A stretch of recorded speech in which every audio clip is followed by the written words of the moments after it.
ইরাকে এক নাস্তিকের জন্ম হয়েছিল, মাজুসি নাস্তিক মুলহিদ। সে বলে বেড়াচ্ছিল আমি স্রষ্টায় বিশ্বাস করি না, কারণ স্রষ্টা দেখা যায় না। ইরাকের লোকেরা বলল আমাদের একজন ইমাম আছে, নাম নু'মান ইবনে সাবিত। কি নাম? নু'মান ইবনে সাবিত, যাকে আমরা ইমাম আল আযম আবু হানিফা বলে চিনি। সবাই বলল তুমি যে স্রষ্টারে খুঁজে পাও না, আমাদের ইমাম তোমারে স্রষ্টা দেখায় দিবে। সুবহানাল্লাহ পড়ে। সে বলল ঠিক আছে, তাহলে তোমাদের ইমামরা আসতে বলো। কবে?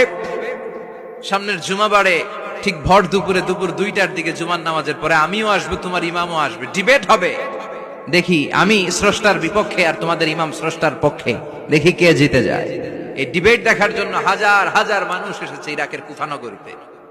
হাজার হাজার মানুষ এসেছে।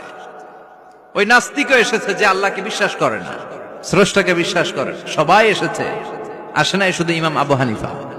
নাস্তিক কয় তগো ইমাম ডরাইছে। কি বলে? তোদের ইমাম ভয় পেয়েছে। উনি এসেছেন 1.5-2 ঘন্টা দেরি করে। 1.5 ঘন্টা দেরি করে যখন উনি আসলেন, নাস্তিক বলে আপনার সাথে কোনো কথা নাই, আপনার তো সময়ের জ্ঞানই নাই, আপনার সাথে কিসের আলাপ? ইমাম আবু হানিফা বললেন আইনদি ওযর, আমার ওযর আছে। কি ওযর? তিনি বললেন আমি যখন ঘর থেকে বেরোই আমার বাড়ির সামনে বিশাল এক নদী পড়ে যায়, আর এই নদী পেরোতে আমার নৌকা ব্যবহার করতে হয়। আজকে এসে দেখি নৌকাও নাই, মাঝিও নাই, কিচ্ছু নাই। কিভাবে পার হবো? হঠাৎ দেখলাম নদীর পাশে বিশাল বড় গাছ, গাছটা হঠাৎ এমনি এমনি 2 টুকরা হয়ে গেল। গাছ থেকে বিশাল কাঠের তক্তা বের হয়ে গেল। তক্তাগুলো অটোমেটিক্যালি জোড়া লেগে নৌকা হয়ে গেল। এই নৌকা মাঝি ছাড়া সা করে আমার সামনে চলে এলো। আমি নৌকায় বিসমিল্লাহ বলে বসে পড়লাম। হঠাৎ নৌকা আমারে টান দিয়ে ওপারে নিয়ে এলো।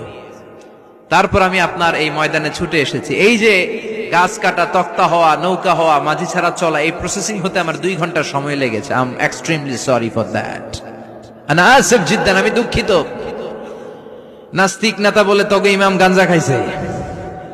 কি খাইছে? তোদের ইমাম মাজনুন, জুন্না আলাই, মাথার তার সিরা নিয়ে যা। ইমাম আবু হানিফা বললেন ময়দানে আমারে গালি দিলেন কেন? পাগল বললেন কেন? তার সিরা বলে ডাকলেন কেন? মাজনুন শব্দ ব্যবহার করলেন কেন? মার্জিত ভাষা ব্যবহার করতে শিখেন। নাস্তিক বলে কেমন কথা আপনি বলেন? শিক্ষিত মানুষ, দার্শনিক মানুষ, জ্ঞানী মানুষ, ইমাম মানুষ, কোন মানুষ ছাড়া, করাত ছাড়া বিশাল বড় বড় গাছ কাটা যায় নাকি? মিস্ত্রি ছাড়া তক্তা বানানো যায় নাকি? মিস্ত্রি ছাড়া তক্তা জোড়া লাগে এমনি এমনি নৌকা হয় নাকি? মাঝি ছাড়া পানিতে নৌকা চলে নাকি? ইমাম আবু হানিফা বললেন now you're on the right track. এই তো লাইনে আসছেন আপনি। এই লাইনে আনার জন্যই তো এত গল্প, লাইনে আনার জন্যই তো এত স্টোরি আমি মেক করলাম। আপনার কথা থেকেই যদি ধরি, করাত ছাড়া গাছ কাটা যায় না, এমনি এমনি তক্তা হয় না, এমনি এমনি নৌকা হয় না, মাঝি ছাড়া নৌকা এমনি এমনি চলে না, তাহলে আকাশ কেমন করে এমনি এমনি হলো? জমিন কেমন করে এমনি এমনি হলো? দ্বীপ প্রহরের জলজলে সূর্যটা কেমন করে কিরণ দিল এমনি এমনি? আল্লাহু আকবার! কেমন করে নবমণ্ডল ভূমণ্ডল সৃষ্টি হলো? কেমন করে দিন শেষে রাত্রি আসে, রাত্রি শেষে দিন আসে?